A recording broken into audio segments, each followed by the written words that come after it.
Special रेसिपीजमध्ये आपल्या सगळ्यांचं मनपूर्वक स्वागत। तर मंडळी, आज मी तुम्हाला करून दाखवणार आहे पनीरपासून तयार होणारी एक अतिशय छान गोड रेसिपी। खूप मस्त आहे। साधारण रसमलाई तुम्ही खाता तर साधारण त्या टाईपच आहे, पण खूप छान वेगळा स्वाद आहे, वेगळी टेस्ट आहे। तुम्ही आता बघालच, खूप सुंदर छान अशी नवीन प्रकारची रेसिपी आहे। तर आता आपण लगेचच बघूया पनीरची ही एक छान गोड रेसिपी। पनीरच्या मिठाईसाठी इथं मी 1 लिटर दूध तापवत ठेवलेलं आहे आणि हे छान मंद गॅसवर आपण हे ढवळत राहायचं आहे आणि छान घट्टसर अशी रबडी बनवून घ्यायची आहे।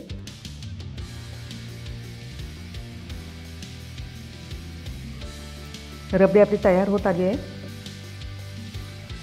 तुम्ही बघू शकता, छान घट्ट अशी रबडी तयार झालेली आहे आणि आपण हे नंतर गार्निशिंगसाठी वापरणार आहोत। छान घट्ट झालेली आहे आणि अशा पद्धतीने ती घट्ट झाली की खूप छान टेस्ट लागते। आता आपण पाक बनवून घेणार आहोत। हा पाक आपण जरा वेगळ्या पद्धतीचा बनवणार आहोत, त्याला छान ब्राऊन कलर देणार आहोत। त्यासाठी मी इथे 1 वाटी साखर घेतलेली आहे आणि साधारण अर्धी वाटी मी पाणी इथं वापरलेलं आहे, कारण आपल्याला तो ब्राऊन करायचा आहे पाक।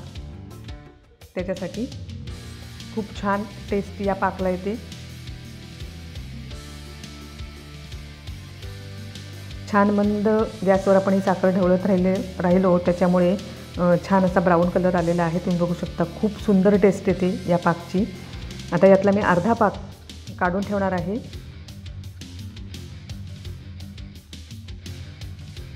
हा जो मी काढून ठेवलेला पाक आहे त्याचाही आपण नंतर गार्निशिंगसाठी वापर करणार आहोत। आणि हा जो उरलेला पाक आहे याच्यामध्ये आपण अजून 1 वाटी साखर घातलेली आहे आणि साधारण तेवढंच आपण पाणी घालणार आहोत आणि फक्त हे मिक्स करून आपण एक उकळी काढून घेणार आहोत।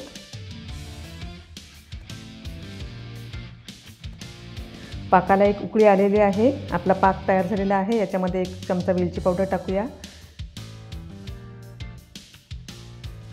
छान आपला हा ब्राऊन कलरचा पाक तयार झालेला आहे। मस्त टेस्ट आहे या पाकला। इथे 1 वाटी मी पनीर घेतलेलं आहे। मी पनीर घरी तयार केलेलं आहे, तुम्ही बाहेरून आणून ते किसून वापरू शकता।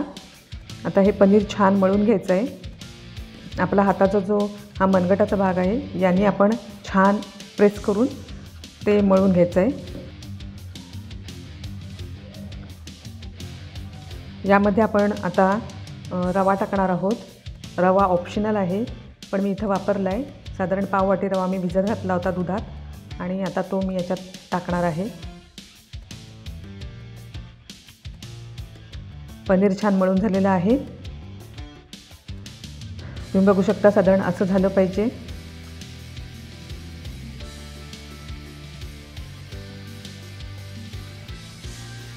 त्याच्यामध्ये आता हा भिजवलेला रवा टाकून घेते। तुम्हाला आवडत असेल तर टाका, नाही टाकलं तरी पण चालेल। आता पाव वाटी आपण मैदा घातलेला आहे याच्यामध्ये आणि हे सर्व छान मिक्स करून घेऊया। सर्व छान मिक्स करून झाले, पुन्हा एकदा छान मळून घेऊया।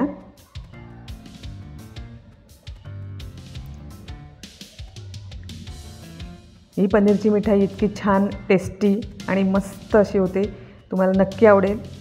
आता आपण रसगुल्ले असतात त्यासारखे आपण हे गोळे बनवून घेणार आहोत। अशा पद्धतीने हे गोळे बनवायचे आहेत।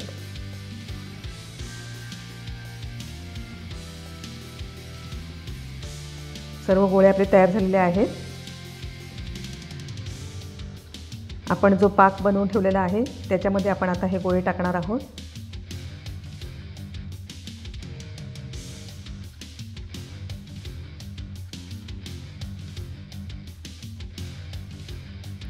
आता हे गोळे आपण साधारण 15 मिनिटं झाकण ठेवून मंद गॅसवर ठेवणार आहोत। आपण जो पाक वाटीत काढून ठेवला होता तो छान कडक झालेला आहे आणि आता याची मी पावडर करून घेणार आहे। ती आपण गार्निशिंगसाठी वापरणार आहोत। अतिशय छान लागतं। अशा प्रकारे याचा आपण चुरा करून घेऊया।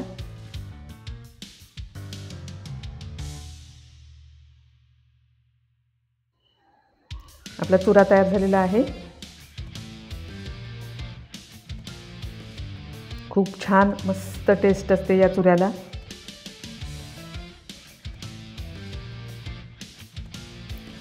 पंधरा मिनिटं झालेली आहेत आणि आपले पनीरचे गोळे छान शिजलेले आहेत। पाक छान या गोळ्यामध्ये मस्त मुरलेला आहे, तुम्ही बघू शकता। आणि आपली ही मिठाई आता जवळजवळ तयार झालेली आहे। सर्विंग करताना आपण या पनीरच्या मिठाईवरती छान रबडी आणि तयार केलेल्या पाकाचा चुरा टाकून ही सर्विंग करायची आहे। अतिशय छान वेगळी टेस्ट असलेली मिठाई आहे, नक्की करून बघा।